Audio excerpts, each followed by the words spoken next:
नमस्कार दोस्तों देहरादून हल्द्वानी जैसे मैदानी इलाकों में खुद का मकान बनाना पहाड़ के लोगों का सपना होता है।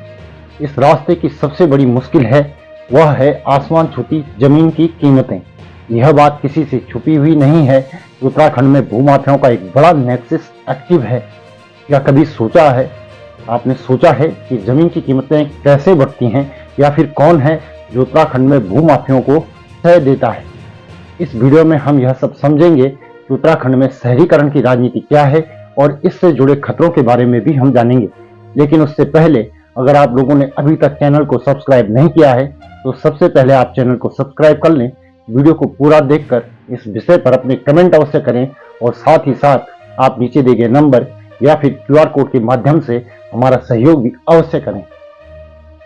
साथियों, 2011 की जनगणना के अनुसार देहरादून शहर का क्षेत्रफल 65 किलोमीटर था, जो 2018 में 300% बढ़कर 196 वर्ग किलोमीटर हो गया है। ठीक इसी समय 11 वर्ग किलोमीटर का हल्द्वानी 43 वर्ग किलोमीटर का हो गया है। अब इन 7-8 सालों में आखिर शहरों का आकार कैसे बढ़ गया, इसके लिए कुछ तकनीकी शब्दावली समझने की जरूरत है, जैसे कि शहर या नगर क्या है।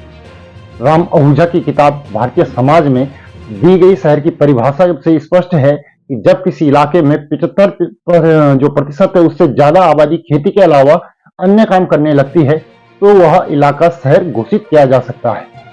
इन शहरों में लोकतंत्र की बहाली के लिए स्वशासी स्थानीय निकायों का गठन किया जाता है। इसे आम भाषा में शहरी स्थानीय निकाय या लोकल बॉडी या फिर सिर्फ शहरी निकाय भी कह दिया जाता है। Municipality, municipal corporation, tent area जैसे 8 प्रकार के निकायों के रूप में यह काम करते हैं। इनका काम अपने शहर का शहरीकरण यानी अर्बनाइजेशन करना है। उत्तराखंड में अभी 102 शहरी निकाय हैं और शहरी निकाय भारतीय राजनीति की पहली कक्षा माने जाते हैं। ऐसा कहा जाता है कि यहाँ हमारे नेता बिना आय की सरकार चलाना सीखते हैं। कैसे सीखते हैं, इसका एक उदाहरण उत्तराखंड के शहरी निकाय है, जहाँ किसी भी शहरी निकाय के पास इतनी आय नहीं है कि वह अपने खर्च निकाल सके। आमदनी अठन्नी खर्चा रुपया वाली कहावत तक उत्तराखंड के शहरी निकायों के लिए सही नहीं बैठ पाती है, क्योंकि यह निकाय चवन्नी कमाने में भी असमर्थ होते हैं। आंकड़ा देखें तो शहरी निकाय पूरी तरह से केंद्र और राज्य सरकार से मिलने वाले अनुदान से चलते हैं। उत्तराखंड में शहरी निकाय पिछले 3 सालों में अपने खर्च का 10, 15 और 14% ही कमा पाए हैं। शहरी निकाय कमाएगा नहीं तो लोगों को देगा क्या? साफ पानी, साफ सफाई, पार्किंग, स्ट्रीट लाइट जैसे अनेक काम उसके जिम्मे हैं। ऐसे में होता क्या है, इसे उत्तराखंड के निगमों की हालत से आप समझ सकते हैं। केंद्र सरकार हर साल स्वच्छता सूचकांक के आधार पर देश में नगर निगमों की एक लिस्ट जारी करती है।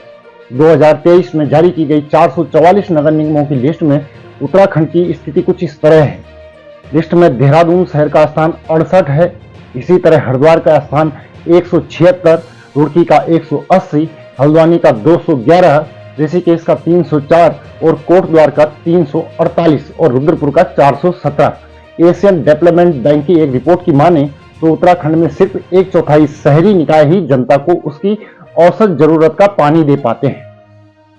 92 में शहरी निकायों के अधिकार क्षेत्र में सिर्फ 25 कस्बों में ही सीवरेज सिस्टम है, वो भी आधा अधूरा ही है, जिसमें कुल शहरी आबादी का 20% सीवर नेटवर्क से जुड़ा हुआ है। शहरी निकायों में वेस्ट मैनेजमेंट एक बड़ी समस्या है। उत्तराखंड के किसी भी शहरी निकाय के पास इस समस्या का कोई उचित हल नजर नहीं आता है। यातायात और पार्किंग इन निकायों में एक बड़ी समस्या के रूप में दिखती है। पहाड़ी कस्बों में लंबे लंबे जाम की तस्वीरें अक्सर सामने आती रहती हैं। जोशीमठ पहाड़ी कस्बों में हो रहे शहरीकरण के परिणामों का एक ज्वलंत उदाहरण भी है। कुमाऊं विश्वविद्यालय नैनीताल में भूगोल के प्रोफेसर PC तिवारी अपने एक अध्ययन में उत्तराखंड के पहाड़ों में हो रहे शहरीकरण की प्रक्रिया को अनप्लान्ड, अनरेगुलेटेड और अनसिस्टमैटिक मानते हैं। कुल मिलाकर उत्तराखंड के शहरी निकाय अपना काम करने में फेल हैं। जैसा कि पहले बताया जा चुका है कि शहरी स्थानीय निकाय भारतीय राजनीति की पहली कक्षा मानी जाती हैं या होती हैं। परीक्षा यही है कि बिना आय के सरकार चलाओ, यहीं से भूमाफियाओं का रास्ता भी निकलता है। ग्रामीण इलाकों में जमीन बेचना सिरदर्दी का काम है।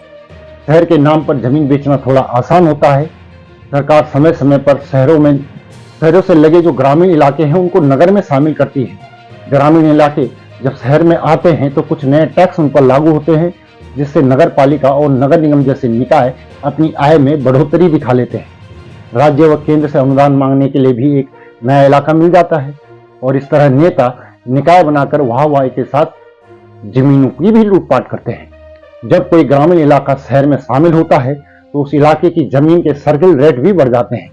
सर्किल रेट किसी इलाके में प्रॉपर्टी का न्यूनतम रेट होता है, यानी उससे कम पर जमीन की खरीद फरोख्त नहीं हो सकती है। इस पूरी प्रक्रिया का सीधा सीधा फायदा भूमाफिया उठाते हैं। कमजोर भू कानून के चलते कम दाम में खरीदी गई ग्रामीण जमीन अब शहर में महंगे दामों पर बिकती है। अनेक मौकों पर निकायों के पास तनख्वाह देने तक के लिए रुपए नहीं होते हैं, इसीलिए यहाँ पर सब घूसखोरी के अड्डे तक बन गए हैं। दबंगई, भ्रष्टाचार, घूसखोरी के कारण शहरों में बेतरतीब ढंग से निर्माण होता है और अर्बन रिस्क बढ़ जाता है। पहाड़ी इलाकों में अर्बन रिस्क से होने वाला नुकसान मैदानों से कई गुना ज्यादा होता है।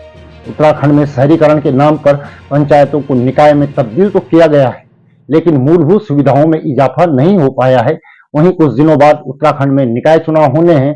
साफ पानी, सफाई, पार्किंग और स्ट्रीट लाइट जैसे मुद्दे जस के तस खड़े हैं, पर सभी जानते हैं कि उत्तराखंड के निकाय चुनाव के मुद्दे क्या होंगे। तो साथियों, वीडियो कैसा लगा कमेंट करके अवश्य बताएं और साथ ही साथ चैनल को सब्सक्राइब करना न भूलें। साथ ही नीचे दिए गए नंबर या फिर QR कोड के माध्यम से आप हमारा सहयोग भी अवश्य करें। अगली रिपोर्ट में जल्द ही मुलाकात होगी।